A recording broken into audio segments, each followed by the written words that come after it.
Why won't Flash stop crashing? Somebody out there in the comments, tell me why Flash sucks so bad.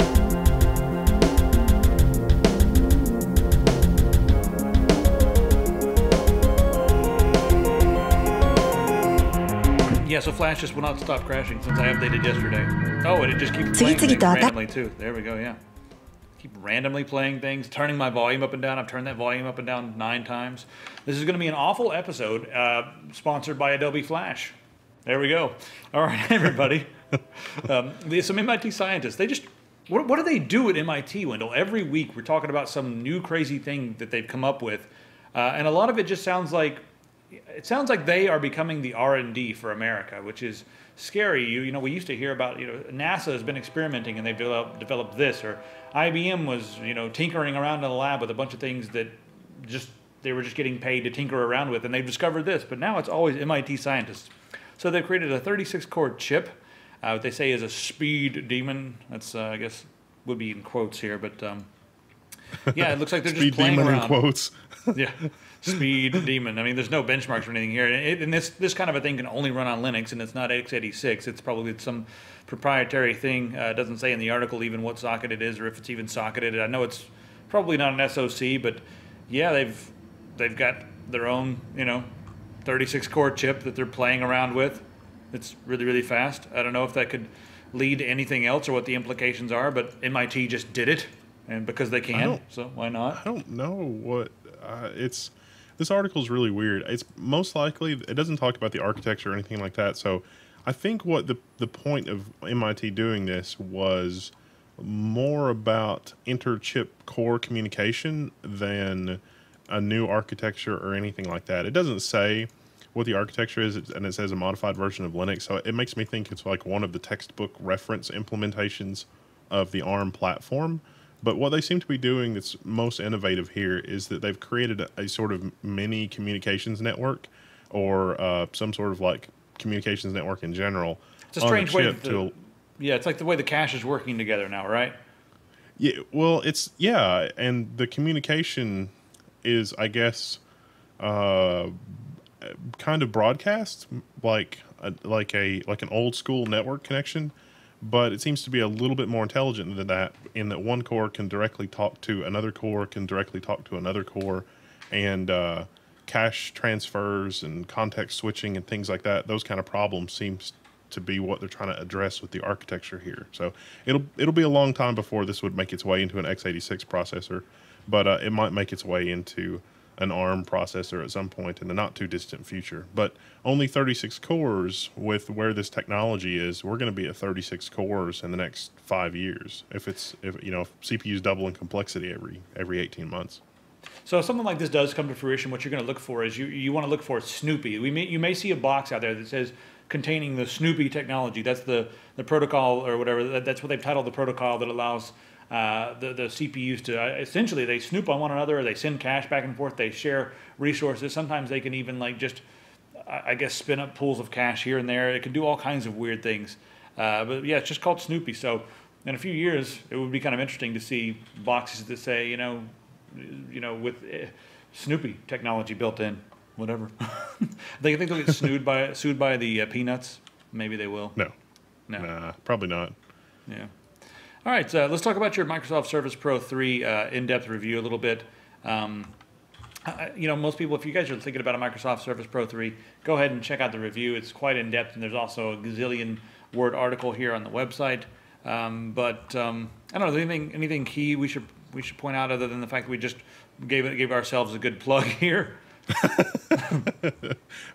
We literally tried out everything from Linux to what's wrong with it and what's amazing about it and blah blah blah. A lot of people, just the meta is that Microsoft included was like, oh, we're gonna aspire to be the MacBook Air. We want to be the next MacBook Air, and it's like, well, it's not a MacBook Air. It's like an apple trying to be an orange. It's not. They're apples and oranges. They're not the same thing.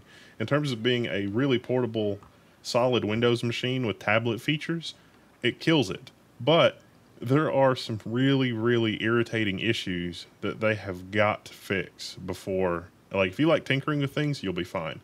if you want to buy something and plug it in and have it work, like, the people that buy MacBook Airs and MacBooks and things like that, don't buy it, because you'll just be frustrated. Not that it's better. I just think that it's like the original iPhone came out, and it's like it doesn't do copy and paste. That's Apple products in general. You need the functionality if Steve Jobs says you need the functionality. And at this point, you don't need anything anymore because Steve Jobs isn't saying a whole lot. I'm not sure what's going on with that. I kind of want to hold it up and be like, look, okay, you'll have to edit this, but, well, no, it doesn't matter. It's like the Surface Pro 3 can run OS X and Android and other operating systems. But wait a minute, you've got OS X running on that thing? Yeah, okay. So this is the Surface. I'm playing with Android right now. This is Android running in BlueStacks. But I'm going to click on this window back here, and that's OS X running an iOS simulator. Wait a second. You had Android running inside OS X running inside Windows? BlueStacks was running on Windows. It was just on top of the window. Top. Where it's OS X running in VMware, right? But it's got Xcode and all that on there, so it's magical. That is an abomination. I don't approve. It is very much an abomination. I don't know if I approve of that. That's why you need 8 gigs of RAM. Yep, that's why everyone must have 8 gigs of RAM. All right, let's talk about DARPA, shall we? DARPA was having this contest. They wanted people to go out and build robots to help with disasters like Katrina, Fukushima, and that sort of thing.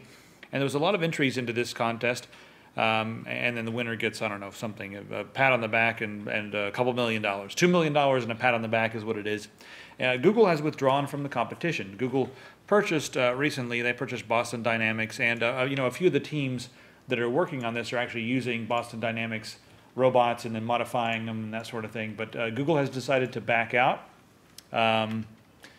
Not exactly sure why Google has backed out. Maybe Google's going to be working on their own thing. Maybe Google wanted to give some of the other people who are in the contest a chance because they're Google, and it'd probably be pretty easy for Google to win because of the resources. They've got tons of resources, and nobody else has access to the resources that Google has, unless you're IBM or somebody.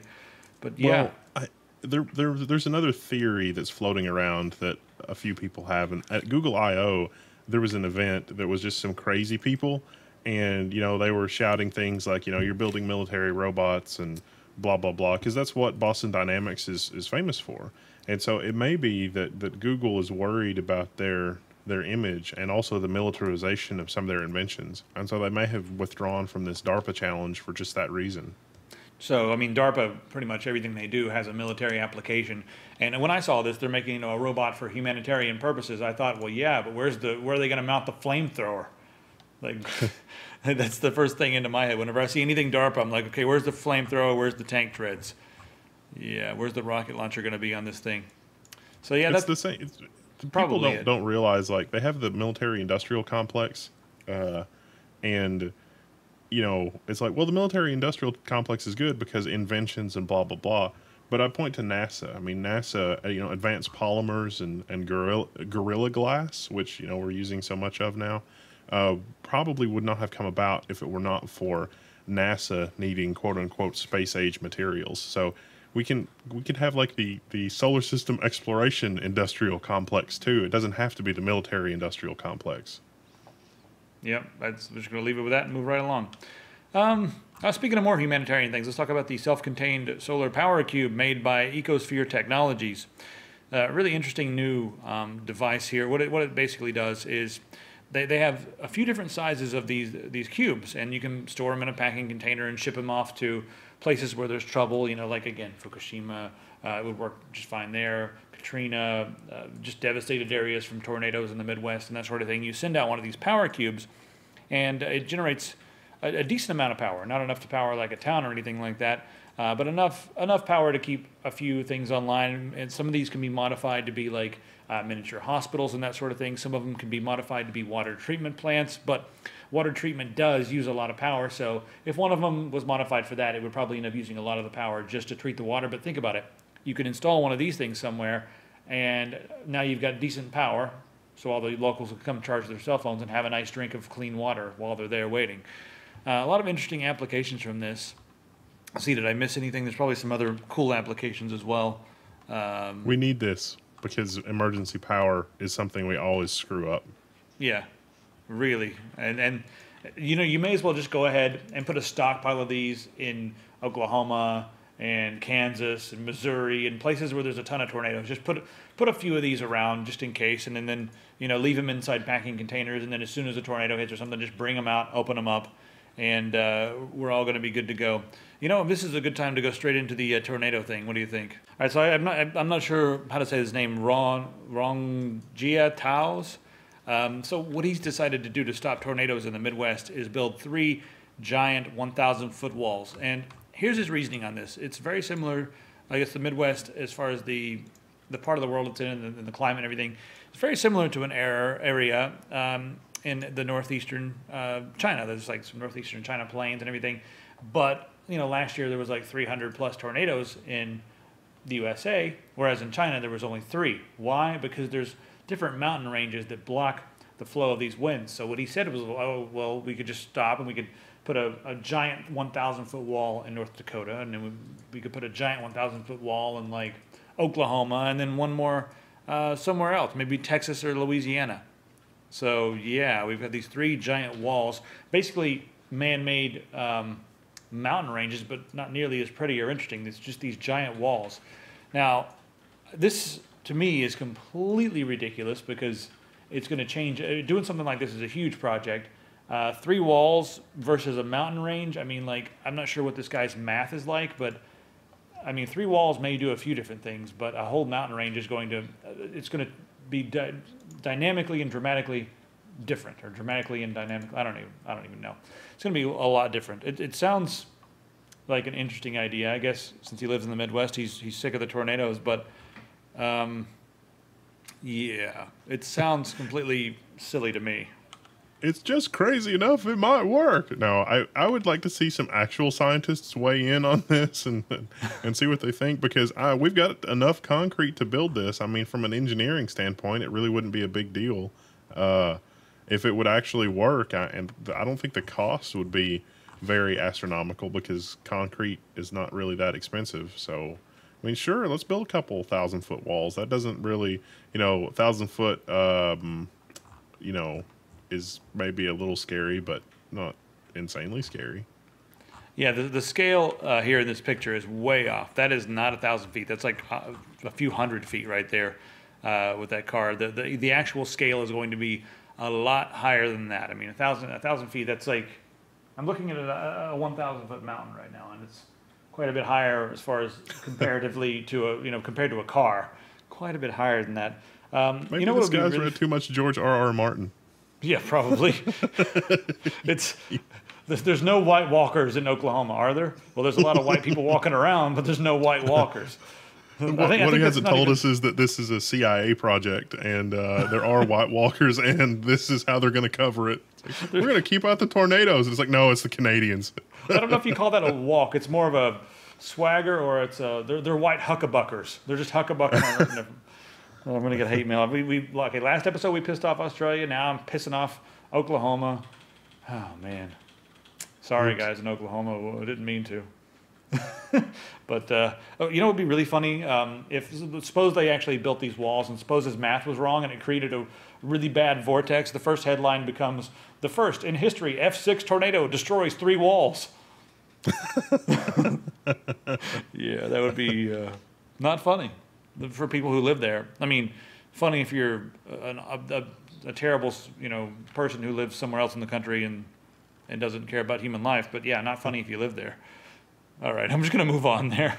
Let's talk about the FAA destroying the hobby. So the headline here is the Congress destroys a hobby, FAA gets the blame, and what they're talking about here is drones, because the FAA has decided to, I guess, classify what a hobby is and what a drone is. And if it's a hobby device, well, it has to be a device that you can operate within a line of sight. If it's a device with a mounted camera or something like that, and you're flying it out of your line of sight, well, it's no longer a hobby and it becomes a drone, and you're not going to be able to really fly that anymore.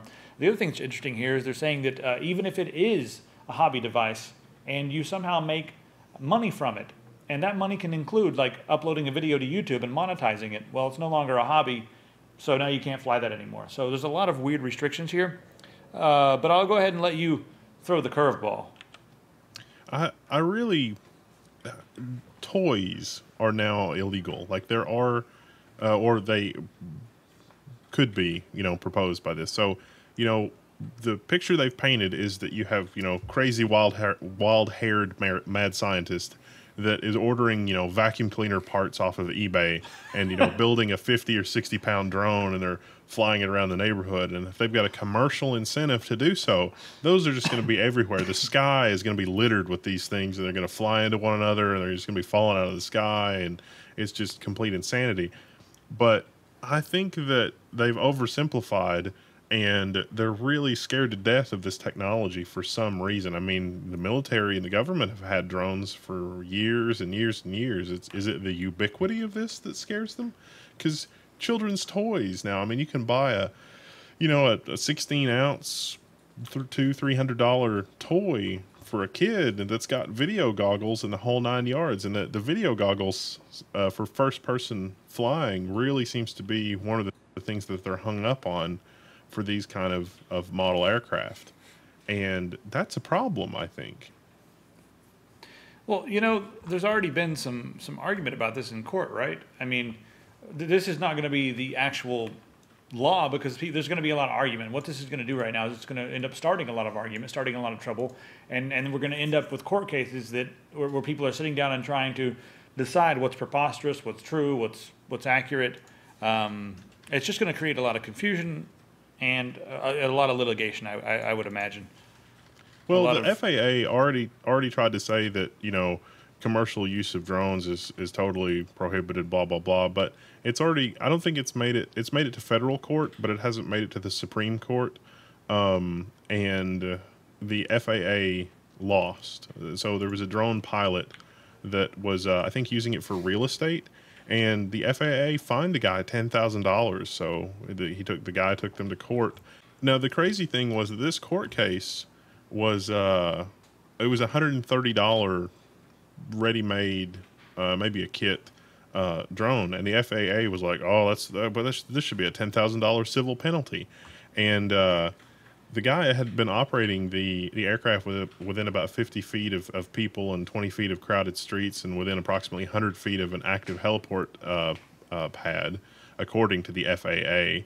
And according to the FAA, one person had to take evasive measures to avoid being struck by the aircraft, and that seemed to be what they were building their case on. But the judge was like, no, this is, just this, you would have the same thing with somebody playing with a hobby aircraft. So the FAA wasn't able to levy a fine against the individual, which is good.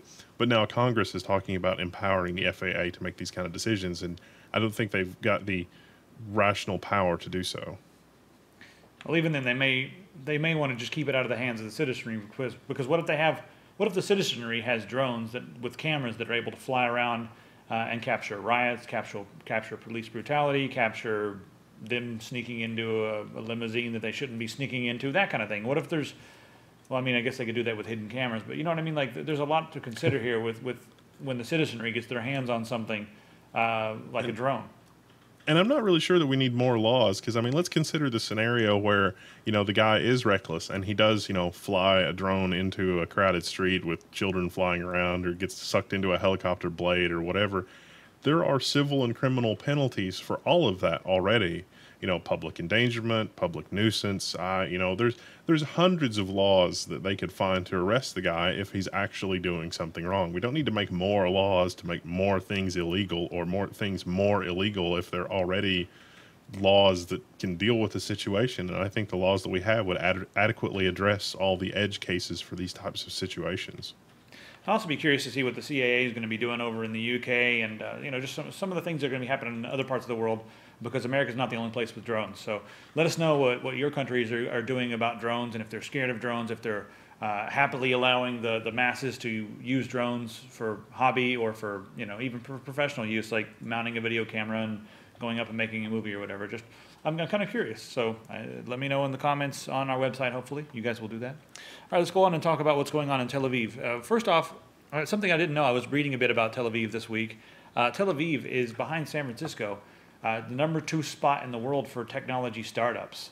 And I had no idea that it was #2 on the list. The list is mostly dominated by American, or I guess North American, because Toronto's on the list. North American cities, but Tel Aviv is #2. I think London's like #7 or something on the list. All right. Anyway, go ahead.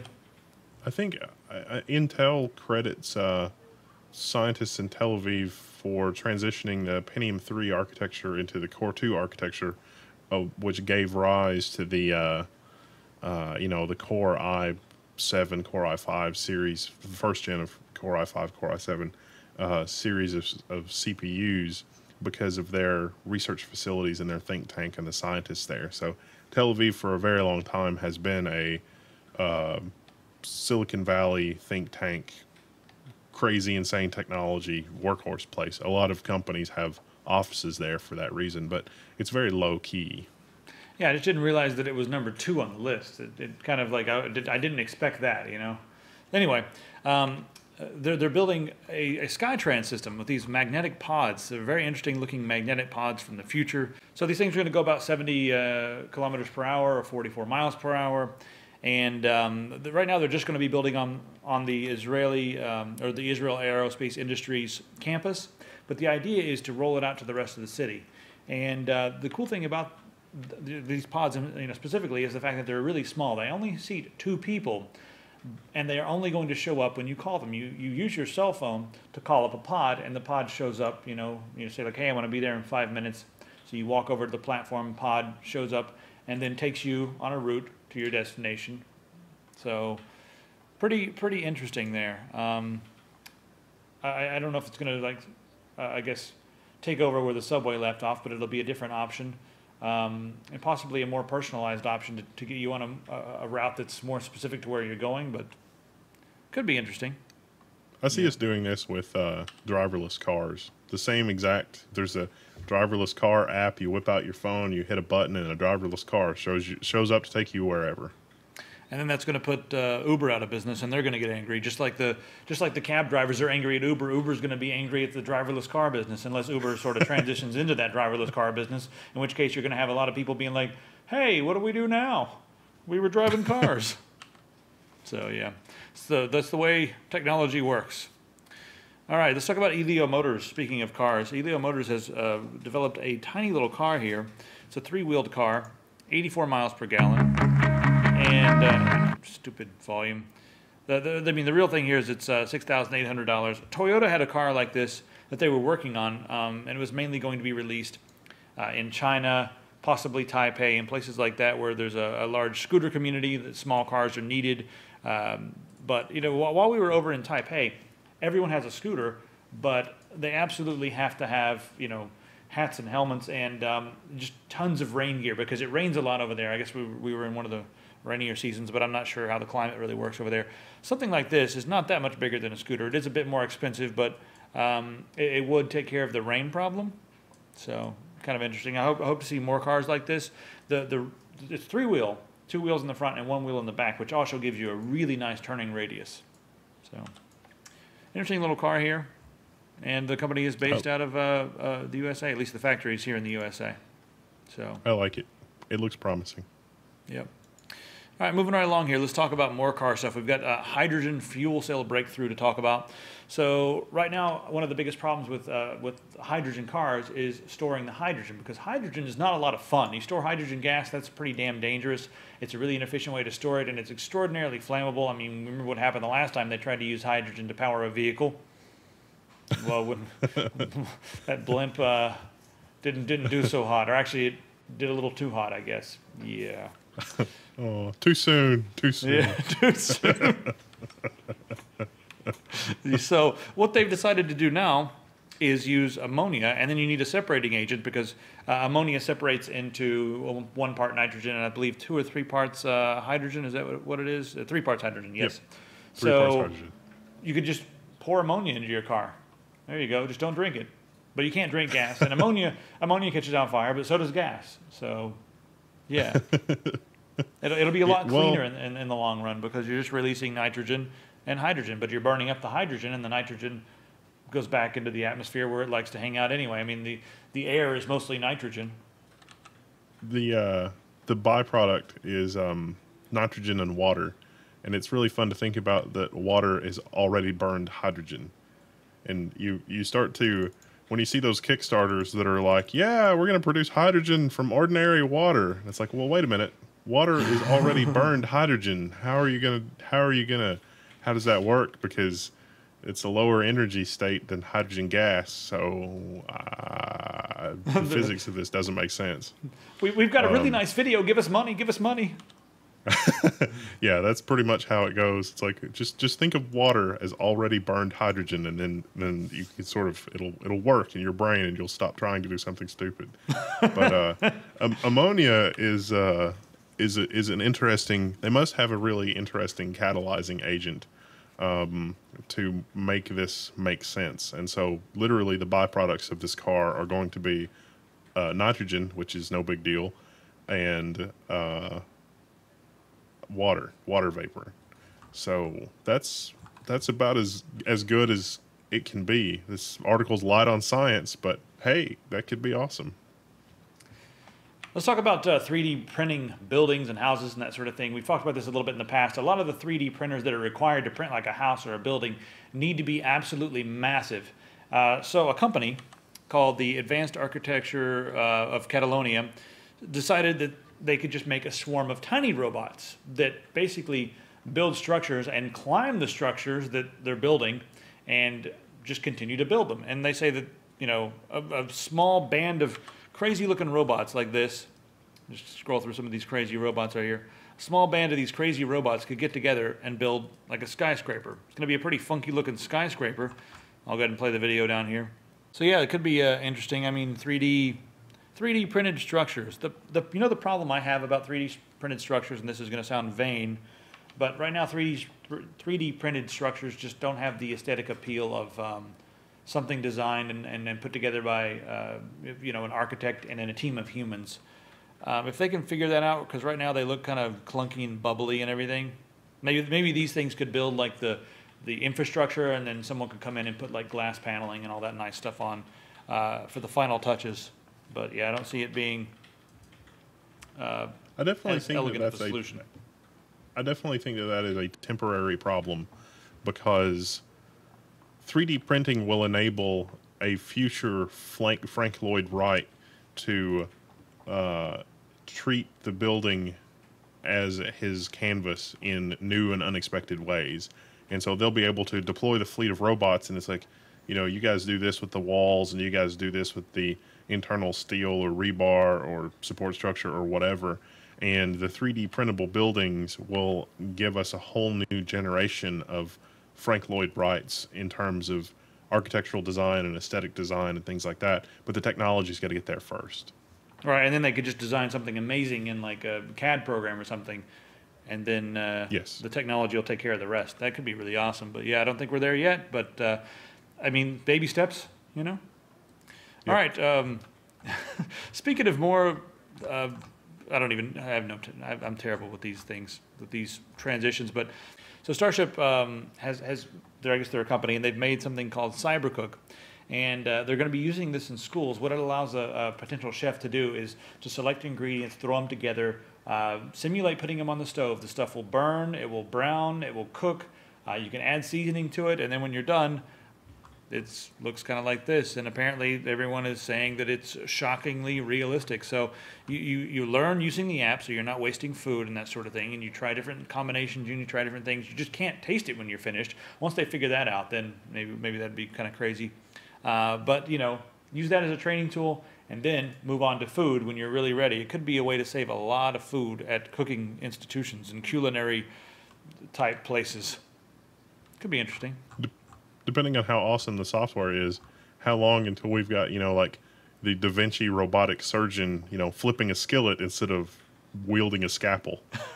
So you've got like some guy in like an air-conditioned chair just like sitting back and relaxing and like flipping things on his tablet, and then in the other room there's a room full of fire and heat, and it's inside an oven. And that, you know, this could open up some new applications where like a human can't go inside of an oven, but a robot can go inside of an oven. What if you could like continue to doctor and cook the food and do things to the food while it was in a heated chamber or an oven or something like that. We could have some flavors that we're not used to because, I mean, you could baste a turkey without taking it out of the oven. You could add things to it at certain times without removing it from the oven. I mean, I'm not sure if it'll be that different, but it could be interesting. I'm thinking about Robotic Iron Chef.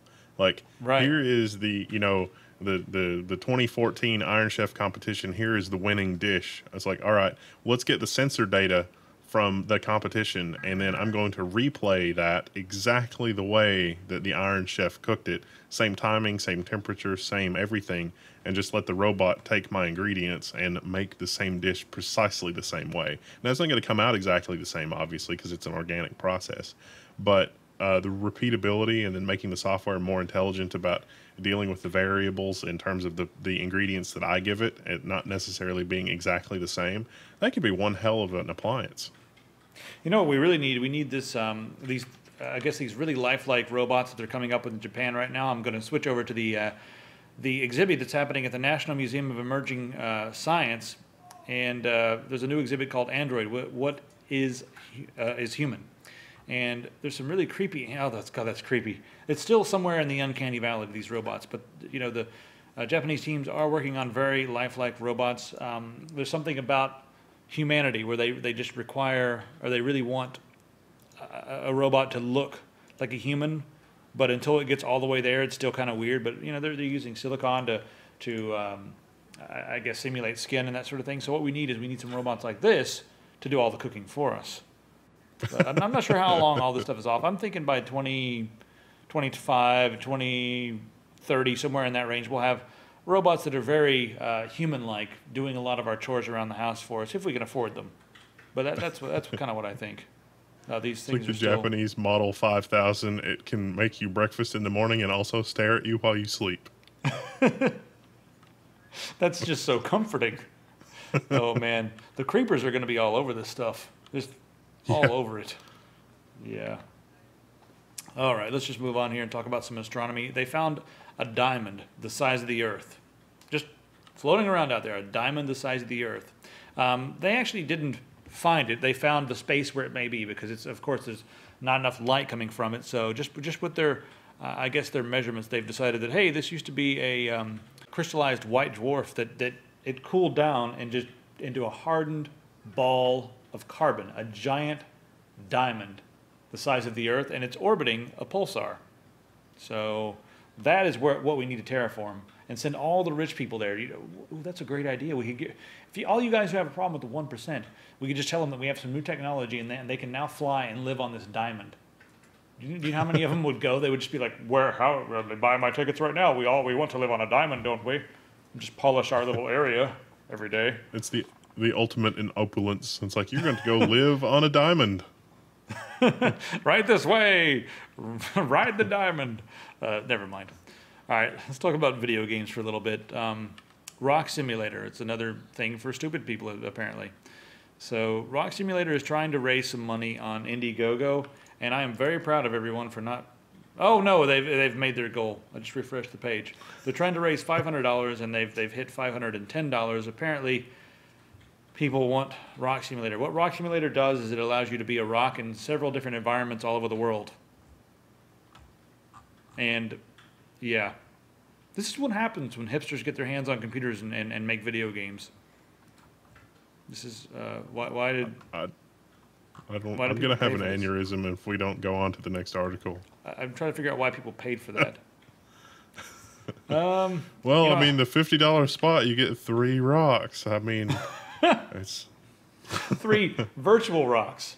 Wait a minute. I can go outside right now and get 100,000 rocks, real rocks. Wait, I don't understand. It's $15, so we will send you a real rock.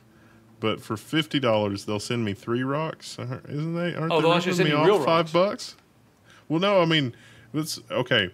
So at $15, we'll send you a rock. Right. At $50, we will send you 3 rocks.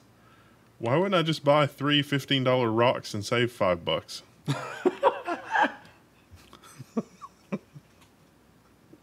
I can't math. I need to put my money on Indiegogo. Oh, God. Well, they're slightly... and one of the rocks will be slightly bigger than the rest. I guess that's the extra $5. I don't know. This one's more bigger. Tell you what I'm going to do. I'm going to go in my backyard. I'm going to get 3 rocks, and we're just going to say that we contributed, and that's just that'll be the end of it. Wait a minute. No. You go in your backyard, get 3 rocks, and we're going to sell them for $40. So you guys come here next week. We're going to have rocks. 3 rocks, $40. You want 1 rock, $10. Do that math, why don't you? Yeah. All right. I kind of wanted to talk about this Stalker Kickstarter thing, but it's kind of complicated, and it's turning into a soap opera. Apparently, some of the guys who are making a Stalker-inspired game called Ariel, they are claiming that they are core members of the team that created Stalker, and that this is going to be the spiritual successor to Stalker. And then the actual team that made Stalker has been screaming and yelling and saying, no, this is a misrepresentation. This is not the core team at all. And so now they're kind of, I guess, raising issue with the fact that they're trying to use Stalker to make their game on Kickstarter a little bit better. And there's a lot of drama going back and forth, but the real game that you guys should be watching if you're looking for the next the successor to Stalker is an online game called Servarium. And that's what I'm going to be looking for. It's not Stalker 2 because it's an online game. It's going to be a very interesting game. I haven't seen too much on it yet, but it looks like a decently persistent online post-apocalyptic world. Couldn't say that for a minute. So that's the game that I would be looking for. As far as the controversy goes, who knows what's going to happen. So, I mean, they haven't taken down their Kickstarter page. They posted some rebuttals and that sort of thing, but it's drama, man. But I am really looking forward to this game. And while I'm here, PC Gamer, what the hell is all this around the web stuff on your website? All these damned ads. Yeah. All right. Let's talk about cheating in Japan. So apparently, if you're cheating in a game in Japan, you can go to jail from it now. This is the first time in the world, in the history of the universe, that this has happened. Some kids cheated in a video game in Japan, and they were thrown in jail. 3 teenagers have been arrested for cheating in a first-person shooter called Sudden Attack. So, getting arrested for cheating in a game. I mean, I think the general idea here is that the cheaters are damaging the reputation of the developer, and they're also damaging the game's potential to make money. And is that a criminal activity? Should you be able to go to jail for that? Would it be cool if, I don't know. I don't know. Let's ask this question to the audience. If you are looking at a game and you think the game is pretty cool, but you hear there's a lot of people cheating, does that make you not buy the game? And if so, does that make the cheaters responsible for ruining that game? And therefore, should they be held criminally responsible for damaging or stealing money, essentially, from the developer? I kind of think it's a good idea. Let's throw them in jail. What do you got? Let's be sure that everybody understands. So, if you are an asshole, and people around you generally think that you're an asshole, and you do assholey things, there is a way for you to obtain legal redress for your grievances against an asshole, and that is called civil liability. And civil liability is where you've done something, and you've harmed somebody in some not really especially serious way. There's a distinction there, but it doesn't rise to a criminal level. It doesn't rise to something that would be a jailable offense. Things like speeding, for the most part, that is not really a jailable offense in America. Right. And so should there be civil penalties for these kids? Yeah, probably. Does it rise to criminal liability? I don't know. That's a dangerous precedent. I mean, how long before, somebody lying on Match.com on their profile, that becomes an arrestable offense? Because, it's not real far from cheating online. The two are basically the same, in my opinion. I mean, I guess it depends on how bad we need paint. What do you think? Yeah. Because it's made in prisons. It's like, we need to work for it. Well, this is really surprising from Japan. So, I don't know. Yeah, they don't need paint in Japan, do they? I don't know. I think it's an okay idea to punish them in some way, but you might be right that civil instead of criminal is the way to go. But they are doing some damage to the community, to the potential money that could be coming in. They're not like out there killing anybody, and they probably think they're pretty funny for doing it. But let's. How about this? I've got a proposal. How about the developer is responsible for banning them in the first place. And if they somehow can find a way around the ban, then they can bring some sort of a civil suit against them or whatever. Yeah, that sounds reasonable. It sounds. I mean, that is not unreasonable, but this is unreasonable. All right, I'll go with that. And this is not part of the tech. I'm just reading about Megalodon for God, I don't know why. I think I clicked on a link on the side of the page here. That is a big set of teeth. So yeah, that's pretty much the end of the show. And yeah, we've got upcoming Devil's Canyon reviews. Mm-hmm. Devil's Canyon reviews. I've still got to do those SSD and those PCI Express SSD reviews from OCZ. They came in literally like right before we took off to do the LAN party on the mountain. So those are coming up. Of course, the Highlander footage is coming up. I've got a Zalman mouse in here. I've got some Noctua stuff in here. There are so many pieces of hardware in here. But I think we've also got Inbox coming up, and I'm going to give Inbox and the tech and our how-to videos priority over the products. And Wendell, this week I got in like a USB charger, right? And I'm starting to feel bad because like everyone, whenever they say, "Hey, can we send you stuff?" I'm usually like, "Yeah, whatever, send us stuff, and I'll take a look at it." But now I'm getting this stuff in, and if I don't do a review on it, I feel like, man, they sent me this stuff. I feel kind of bad. What am I going to do with this junk? So should I send some of this? Who do you guys really? It's a decent USB charging unit. It's nice, but does it deserve its own video on Tech Syndicate? I think our how-to and the tech and the inbox and that sort of thing should definitely take precedent. And that thing's going to take time because I got to plug it up, make sure it works, make sure it does, charge things correctly, doesn't catch on fire. I've got to do it. Or should maybe we just lump a bunch of stuff like that into some video just called like, I don't know, cool things we found, and just do like 5 or 6 smaller products and just do them quickly and show you what they are and just move on. I don't know how to exactly do all that, but we have too much stuff here, and I want to get back to the core of what Tech Syndicate started and became cool with, I suppose, is where I'm going with that. Yeah, we've got, this time around with Z97, we've got an upcoming video on the Asus Z97WS, which is an awesome board. And we've also got boards from Gigabyte and MSI and maybe ASRock if I can get a hold of them. And, we've got a lot of coverage this time with Z97, especially with the Pentium chip and the Devil's Canyon review and all the other stuff. We might be best off to do like once a month or twice a month video. It's like cool gadgets that we got and be like, hey, check out all the mice and keyboards and just USB rounding up a chargers bunch and of widgets stuff and dongles and whatever. Yeah, exactly. I'm going to say this here. I'm going to say thanks to Austin Evans because we sat down and talked a little bit. And, his I guess, idea about a lot of this stuff is if companies are just sending you everything, even the crappy products, and you're making videos on them, even if the video is positive or negative, they're still getting publicity from that. And he's like, and a lot of times, they'll see a channel or something that does just a ton of reviews and is willing to review anything under the sun. He's like, you got to be careful, man. They're just going to start using you as a way to spread the word about their crappy products. So I was like, yeah, man, yeah. I don't want them to use me to spread the word about their crappy products. Even if I don't like the products, they're still spreading the word and they're still getting, hits on a huge subscriber base. So I think I might be a little bit more selective with a lot of the junk we get in here. So, and just try to, like I said, get back to the basics. That's why you guys joined, right? Right? Everybody? Anyway. So yeah, I like doing this stuff on the air because we don't talk about this stuff beforehand. We just like go with it on the air because I feel like it's something we should talk about with the audience. So you guys are in this conversation. Let us know what you think on our website, please, because that's where the comments do not get buried as much by people going on YouTube. So anyway, we will. Is there anything else? No, that's pretty much it. I was just going to say that YouTube sometimes you go back and it's like, hey, I saw a good comment on YouTube, and then you go back and the sort order has changed and it's completely disappeared and you don't know what's happened and you feel old and confused.